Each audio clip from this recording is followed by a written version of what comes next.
Hola, ¿qué tal? Una vez más estamos muy felices, muy contentos de poder dirigirnos a ustedes, saludarle a cada uno de ustedes que siempre se conectan, ¿verdad? Para seguir el pensamiento de la lección a lo largo de este trimestre, Efesios. Mire cómo vamos en la lección ahora número 10, cónyuges juntos en la cruz. Fantástico tema del apóstol Pablo. Y con ello, ¿verdad? Estamos hablando de esa selección de los versos 21 al 33 del capítulo 5. Y después, ¿qué nos queda? Capítulo 6. Y prácticamente estamos ya casi finalizando esta lección. Vamos en esta hora, vamos a inclinar rostro. Pidamos la dirección divina, por favor. Padre, te agradecemos en esta hora por la bendición de tu palabra. Te queremos rogar, pedirte dirección divina, que tu Espíritu Santo sea nuestro maestro. Enséñanos tu voluntad, enséñanos, oh Dios, qué es lo que quieres para nosotros. Creo que estamos en la mejor disposición de poner en práctica todo lo que vayamos aprendiendo, porque esto nos ha de servir en el camino, Señor, a la Canaán celestial. Nos va a servir mucho. Gracias por este momento en Jesús. Amén. Muy bien. Entonces, como dije hace un momento, ¿verdad? Efesios capítulo 5, versículos 21 al 33. Es un tema que tiene que ver muchísimo con lo que es los cónyuges, que tiene que ver con los esposos. Y el apóstol Pablo hace unas analogías increíbles, muy poderosas, para que entendamos mejor el tema que él quiere explorar. De paso, el tema que él quiere explorar aquí en esta lección es esa sumisión mutua que debe haber, especialmente entre los esposos, ¿verdad? Bueno, entonces vamos a comenzar por ahí leyendo los primeros versículos. Dice Efesios 5:21, someteos unos a otros en el temor de Dios. Someteos unos a otros en el temor de Dios. ¿Cómo entender esa palabra de someterse los unos a los otros? La palabra someterse. Creo que el mejor texto que he encontrado para que podamos captar esa palabra de someterse se encuentra en Lucas 2:51. Recordarán ustedes que la primera vez que llevaron a Jesús al templo cuando él tenía 12 años, pues hay un momento donde José y María lo pierden de vista y él, pues lógicamente es un niño, pero es un niño muy centrado. Y él no se va a ir a ningún lugar o quedarse jugando con otros niños, sino que él se queda en el templo haciendo preguntas muy serias, muy profundas a los maestros, a los escribas, a los maestros. Y entonces le tomará 3 días a José y María encontrarlo. Y bueno, después de la regañadita que le dan, entonces ya agarran camino de regreso a su lugar natal. Y entonces en el versículo 51, Lucas 2:51, dice el texto de esta manera: y descendió con ellos, o sea, Jesús descendió con José y María y volvió a Nazaret y estaba sujeto a ellos. Esa palabra estaba sujeto a ellos, es la misma palabra, esa palabra sujeto es la misma palabra de someterse. Así que imagínense ustedes cómo Jesús, o sea, no es que antes no lo hacía, pero cómo es que Jesús continuará estando sujeto a ellos, o sea, en otras palabras, a las órdenes de José y María, listo para obedecer, listo para sujetarse a las órdenes de ellos, ¿verdad? Entonces el apóstol habla de esa sumisión, de subordinarse, de ponerse, como dije hace un momento, a las órdenes de alguien más. Y el apóstol Pablo está hablando aquí de una sumisión, una sujeción a los unos a los otros, porque así dice el texto, sométanse unos a otros en el temor de Dios. Francamente, así deberíamos vivir a nivel de la comunidad de los creyentes. Nadie por encima de nadie, nadie, ¿verdad? Manifestando una supremacía inexistente, porque en el cuerpo del Señor eso no es posible. Un día cuando Juan y Santiago, su hermano, vinieron a Jesús y por el intermedio de su mamá, ellos le hicieron una petición a Jesús. Era una petición muy egoísta. Por favor, que cuando tú estés en tu reino, danos que uno esté sentado a un lado, el otro sentado al otro lado, que podamos ser altos dirigentes en tu reino. Entonces, entonces Jesús apropiándose, ¿verdad?, de ese incidente egoísta por parte de estos dos hermanos que de por sí se les llamaban los hijos del trueno. Jesús se refiere a todos los discípulos y les dice, miren, si alguien de ustedes quiere ser el mayor, tiene que aprender a servir a los demás. En mi reino no es como en las naciones donde los gobernantes se enseñorean de sus súbditos. Hay que aprender a servir. Ese es el someterse al uno al otro, de tal manera que debemos velar no solo por los intereses nuestros, sino por los intereses de los demás, ¿verdad? Ese es el verso 21, pero luego, desde el 22 en adelante, ya el apóstol Pablo va directo al pensamiento que él tiene en mente, presentar y dejar lo más claro posible. Y ese pensamiento tiene que ver con los cónyuges, los esposos. Dice el versículo 22, las casadas estén sujetas a sus propios maridos como al Señor. ¿Ya? Esto es muy importante.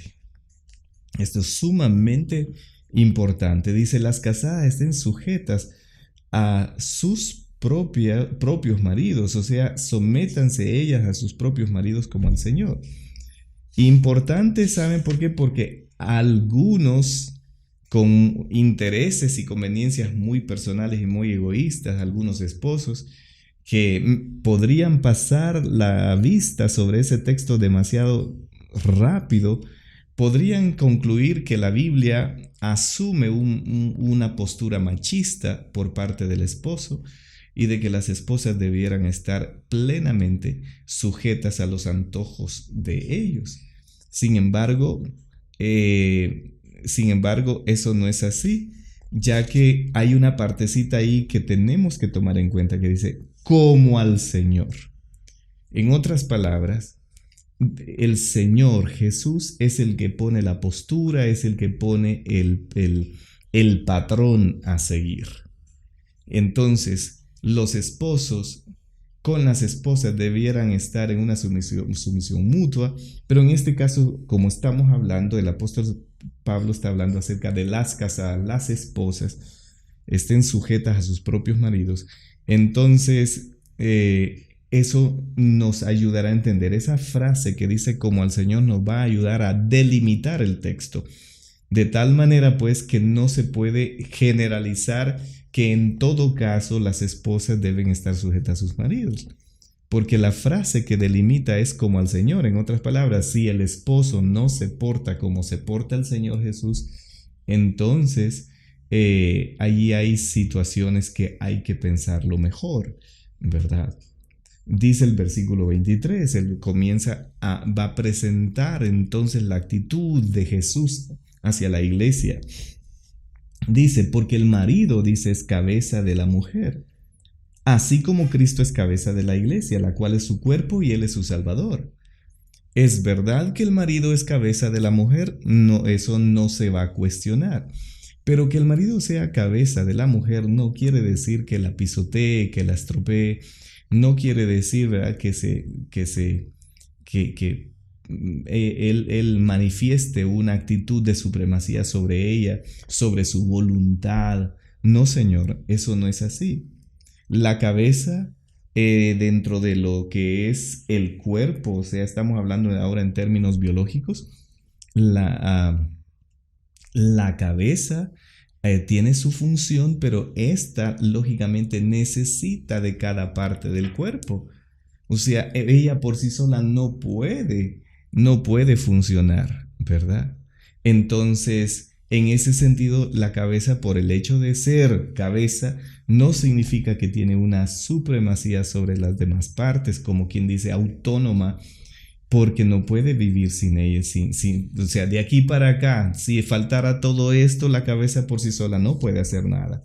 Es una sincronización entre una cosa y la otra, y como dijo el apóstol Pablo, una cosa se merece a la otra.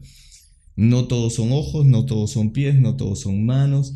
O sea, cada cual tiene una función especial. Pero en esto, en lo que es el cuerpo, entonces Cristo Jesús es la cabeza, dice. Y entonces dice, ¿verdad? Que la iglesia es el cuerpo de Cristo.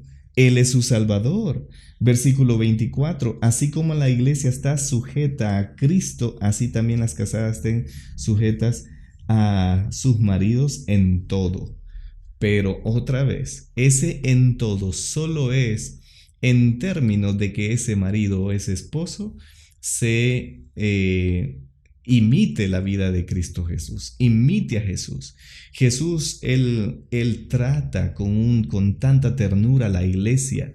Jesús no en ningún momento coacciona a la iglesia, ¿verdad? Jesús permite el total y el libre albedrío de la iglesia y procura que ésta le corresponda con un amor desinteresado. En otras palabras, no con un amor coaccionado.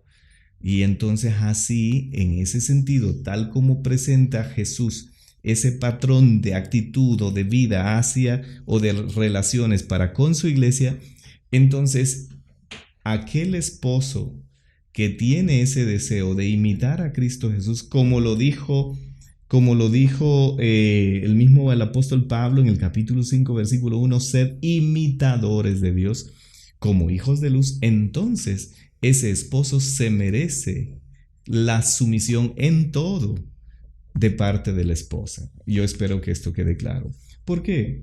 Porque no se, digamos, está esa otra acción, esa otra área que se llama violencia doméstica. Y en la violencia doméstica existen actitudes abusivas y coercitivas por parte del esposo, donde la esposa totalmente no puede permitir que se le denigre, que se desvalorice y que se le subestime. Pero lo que el apóstol Pablo nos está diciendo es que todo esposo que imita a Dios, todo esposo que sigue el patrón de Cristo como Cristo trata a la iglesia, se merece la sumisión entera de su esposa. Y entonces sigue diciendo, ¿verdad? En el versículo 25, maridos, amad a vuestras mujeres, así como Cristo amó a la iglesia y se entregó a sí mismo por ella. El marido, como dice la Reina Valera 60, o el esposo en palabras más quizá más aceptables, el esposo que se gana la sumisión de su esposa es aquel que demuestra una actitud tal como Cristo, que está dispuesto a entregarse a sí mismo por ella. Fíjense ustedes que en el tiempo de las costumbres antiguas, en esos tiempos de Cristo Jesús y tiempo más atrás, los matrimonios dentro del contexto hebreo tenían ciertas particularidades muy especiales. Ustedes habrán escuchado hablar de la dote. Bueno, yo antes pensaba que la dote era el precio que el esposo o el novio pagaba por como un tributo de amor por su esposa, la novia, ¿verdad? Siempre lo pensé así. Sin embargo, aquí en la lección de esta semana encontramos que hay una diferencia entre la dote y el precio de la novia. Entonces, el precio de la novia era lo que sí aportaba el novio, y la dote era aquellos bienes que los padres le permitían a la novia traer de casa como un regalo de bodas, y que eso llegaría a ser parte de los bienes comunes de ambos. Entonces, cuando la Biblia nos dice, cuando el apóstol Pablo dice que Jesús amó tanto a la iglesia que se entregó a sí mismo por ella, lo que está diciendo el apóstol Pablo, tomando en cuenta esas costumbres, es que El precio que Jesús dio por la iglesia no fue valorado en oro, en plata, en cosas de esa naturaleza, como dice el apóstol Pedro, cosas corruptibles. No fue así, sino que fue él mismo, su propia vida. O sea, era tanto el valor que le dio él a su iglesia que no podía brindarse, no podía compensarse con ninguna suma de dinero, sino con su propia vida. Imagínense ustedes qué amor entregarse a sí mismo por ella. Entonces, dice el consejo que el apóstol Pablo le da a los esposos. Él dice, miren maridos, miren esposos, amen a sus mujeres o a sus esposas de esa manera, al estilo de Jesús. Estén dispuestos a entregarse completamente por ellas. Es un gran mensaje para nosotros los que estamos casados, sinceramente, porque es como una exigencia alta, enorme, ¿verdad? Difícil de alcanzar, pero que es alcanzada por Cristo Jesús para con su iglesia. La gloria sea para el Señor.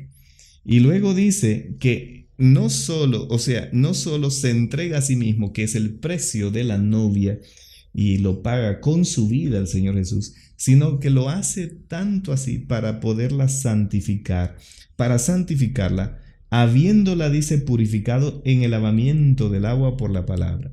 El apóstol Pablo aparentemente está haciendo ciertas alusiones a un pasaje de Ezequiel capítulo 16, donde él toma una metáfora, ¿verdad?, para referirse a Jerusalén o referirse al pueblo de Israel como su esposa, y toma una metáfora donde él dice, mira, deberías apreciar el amor que yo te tengo. Es el mensaje que se encuentra en Ezequiel 16. Deberías valorar profundamente el amor que yo te he tenido siempre. Si tan solo supieras, y me va a tocar que hacértelo recordar, dice. O sea, tú eras hija de un amorreo con una etea. Abraham el amorreo y Sara la etea. Dice, y entonces dice, ¿verdad? Tomando en cuenta, dice, naciste, te botan en el desierto para que te mueras allí. Yo voy pasando, te encuentro todavía embarradita en tu sangre, dice el texto. Es muy crudo la manera en que se expresa Ezequiel 16. Y dice, y vengo yo y te tomo, te baño, y te cubro tu desnudez y te voy a permitir crecer. Y cuando llega el tiempo de que ya eres una señorita apta para el matrimonio, te propongo matrimonio y te voy a embellecer, pago por ti lo que haya que pagar y te adorno y te presento, te dignifico al punto, ¿verdad?, de que estés en el estatus de ser una reina. Así te traté. Entonces, estimados hermanos, Dios tiene planes increíbles para su iglesia. Israel fue su esposa, una esposa que tristemente Ezequiel termina diciendo, me fuiste infiel. Y entonces cuando Cristo Jesús viene, allí entonces el pueblo de Israel prácticamente, ¿verdad?, derrama la última gota del vaso, crucifica a Jesús, que es su esposo. Fíjense ustedes que cuando Jesús entra, ¿verdad?, en Israel, ese día que entró sobre un burrito, él entra en calidad de esposo, él entra en calidad de rey. Pero esta gente, el pueblo de Israel, se endiabló tanto, se endemonió tanto, que llegó a decir, cuando Pilato les dijo, por favor, honren a su rey. Y ellos dijeron con ese espíritu demoníaco, ¿verdad?, no tenemos más rey que al César. Oiga, en ese momento prácticamente ellos estaban completamente rompiendo el pacto con Cristo Jesús, su esposo, su rey. Y el Señor crea entonces de la parábola de la higuera, ¿verdad?, que la maldice y la seca, la hace secar y él dice, bueno, yo le voy a dar a otros que den fruto para mi Padre. Entonces, de ahí sale el pueblo cristiano. Y ese pueblo cristiano que es un nuevo hombre a partir de judíos y gentiles conversos, es que el Señor forma pues a su pueblo. Y ese pueblo ha venido por allí desde entonces para acá. Y ahí estamos usted y yo. Somos parte de ese pueblo, ¿verdad? Y entonces el Señor Jesús tiene un propósito alto. La Biblia dice, la Biblia nos dice, ¿verdad? Que Jesús un día vendrá. Y cuando Él venga, viene a buscar a su iglesia, viene a buscar a su desposada. Y entonces encontramos en Apocalipsis capítulo 19 la cena de las bodas del Cordero. Oiga, en todo este tiempo el Señor ha venido preparando a su iglesia.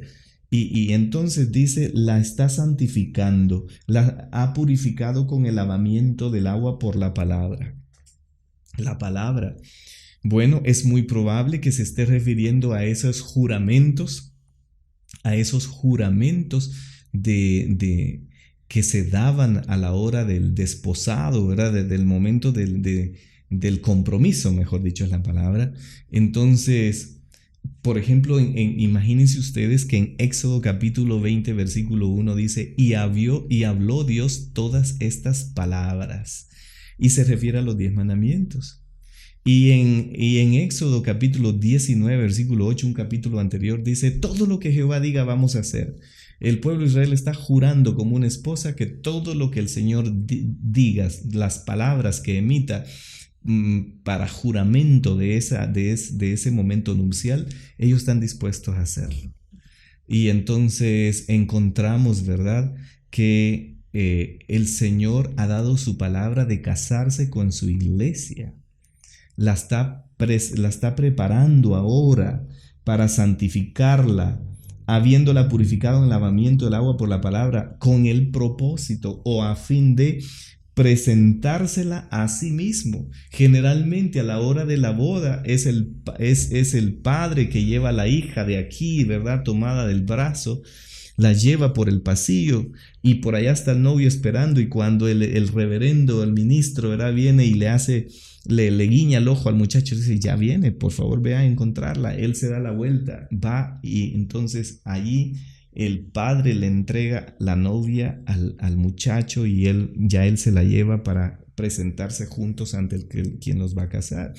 Pero miren qué tantas cosas están pasando aquí. Jesús mismo dice que la lava en agua por la palabra, y él mismo la purifica, él mismo que más la santifica, la aparta para él, la va transformando. ¿Para qué? Para presentársela a sí mismo. Él mismo se la va a presentar como una iglesia gloriosa, o sea, como si dijera una novia gloriosa, bien vestida, bien linda, que no tuviese mancha, ni arruga, ni cosa semejante, nítidamente preparada, ataviada, vestida, dice, santa y sin mancha. En otras palabras, el plan que Dios tiene para su iglesia es increíble, es tan profundo, y por eso Jesús ha vertido no lo que tiene, sino lo que Él es en favor de la iglesia.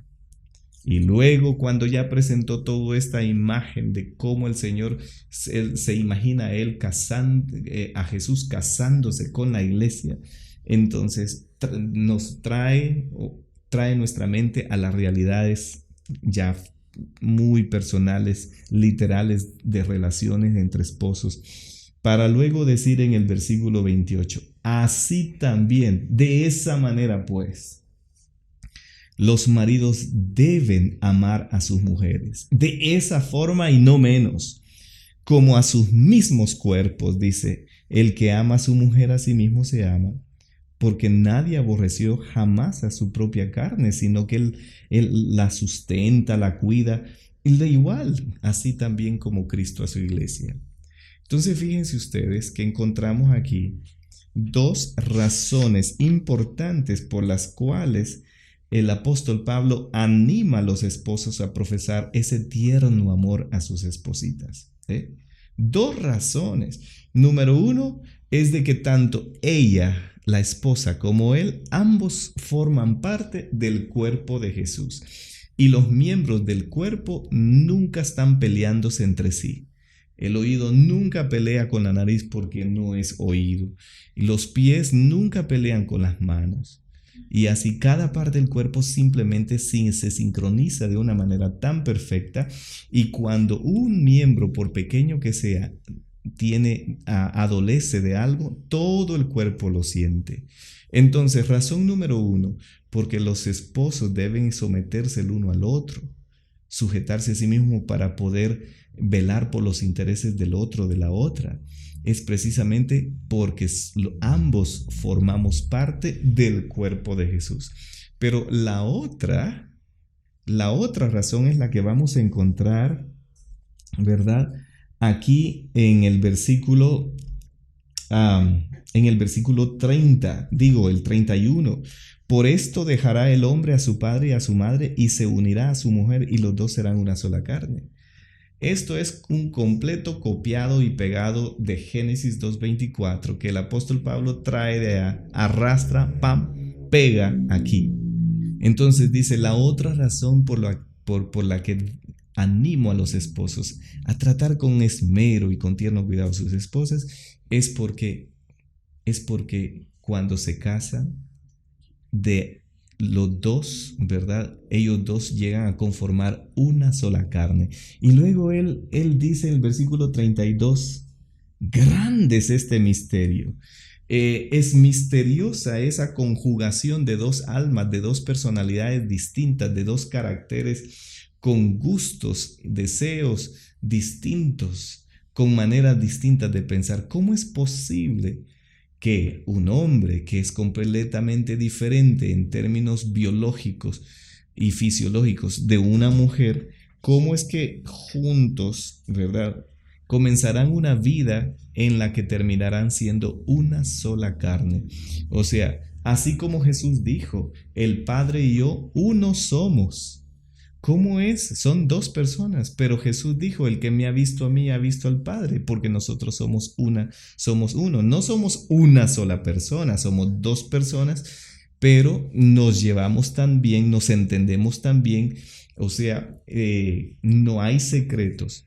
Eso es lo que Cristo Jesús quiso decir. De esa manera, misteriosamente se va conjugando, convergiendo dos personalidades, dos personas distintas, formando una sola carne. Y dice el apóstol Pablo, esto todavía a mí me impacta, me deja así como extasiado. Es misterioso, dice. Pero bueno, dijo, vayamos al punto entonces del que yo quiero presentarles, dice el apóstol Pablo. Yo estoy hablando respecto de Cristo y de la iglesia. En otras palabras, estoy tratando de que este mensaje quede claro, que así como Jesús trata a la iglesia, por favor, esposos, traten a sus espositas. Y luego entonces él va a resumir diciendo, por lo demás, como quien dice, resumiendo, versículo 33, cada uno de vosotros ame también a su mujer como a sí mismo, y la mujer respete a su marido. En otras versiones dice, honre a su marido. Increíble, ¿cómo es que dijo, verdad? Dice, cada uno de vosotros, esposos, ame a su mujer como a sí mismo, y la mujer respete a su marido. Es muy probable que en el tiempo del apóstol Pablo, y no voy a decir que no, esa corriente machista existía, siempre ha existido toda la vida. Más bien Cristo Jesús vino a darle el realce a la mujer, a ponerla con un valor de igualdad y entonces a darle el valor que ella se merece. Pero el mundo machista siempre ha existido demasiado, y entonces coercitivo, narcisista, ¿verdad? Entonces el apóstol está resumiendo y dice, ¿saben qué? Dice, miren maridos, por favor, amen a sus esposas. Y a la esposa dice, respeten, honren a sus maridos. dando a entender que si el marido no se lo merece, no se lo ha ganado, porque no se comporta imitando a Cristo en su actitud, no profesa un verdadero cristianismo y quizá presenta dos caritas, que afuera es una cosa, pero cuando llega a la casa es coercitivo, es abusivo, es agresivo, entonces dice, espositas, respeten honren a sus maridos, pero no necesariamente una esposita tiene que sujetarse del todo a un esposo en tales condiciones. No va a permitir, como dije hace un momento, la violencia, que sea agredida, que sea violentada físicamente. Eso no debe permitirlo, ¿verdad? Hay un programa dentro de la iglesia, hay un programa en la iglesia que se está llevando a cabo. Es más, este sábado terminó a nivel de toda la división interamericana, que se llamaba Termine ya con eso, End it now en inglés. Y se refería a que las espositas tienen que tener ese cuidado de darse su valor y no permitir que sean denigradas solo porque sí. Así que, estimados esposos, hay un gran mensaje para nosotros. Tenemos grandes privilegios y grandes responsabilidades ante nuestro Dios. Se nos exige una altura de ternura hacia la esposa como Cristo ha amado a la iglesia. Que Jesús sea nuestro modelo a imitar todo el tiempo, y que de esa manera contribuyamos a la bendición del hogar. Dios les bendiga. Vamos en estos momentos entonces a orar, ¿verdad? Y a anticiparles, a invitarles a que no deje de estudiar para la próxima lección, que de ya se titula, ¿verdad? Practiquemos la lealtad suprema. Practiquemos la lealtad suprema. Vamos a orar. Padre, te agradecemos. Ayúdanos a los que ya somos casados, a los esposos, a ser tiernos con nuestras esposas, a saberlas cuidar, a atesorar, a darles su lugar como tú lo haces con la iglesia. Y solamente así vamos a poder apropiarnos de las bendiciones que tú tienes para el hogar. Te ruego por las espositas para que ellas sepan, Señor, aprender también a respetar y a honrar a sus espositos. Y por el otro lado, que haya una sumisión mutua entre ambos, porque los dos, tanto aunque el esposo es la cabeza, pero ambos formamos parte del cuerpo de Jesús. Alabamos tu nombre, Señor, por Jesús, nuestro modelo divino. Nos muestra, Señor, ese amor eterno y nosotros queremos ponerlo en práctica. En el nombre de Jesús oramos. Amén.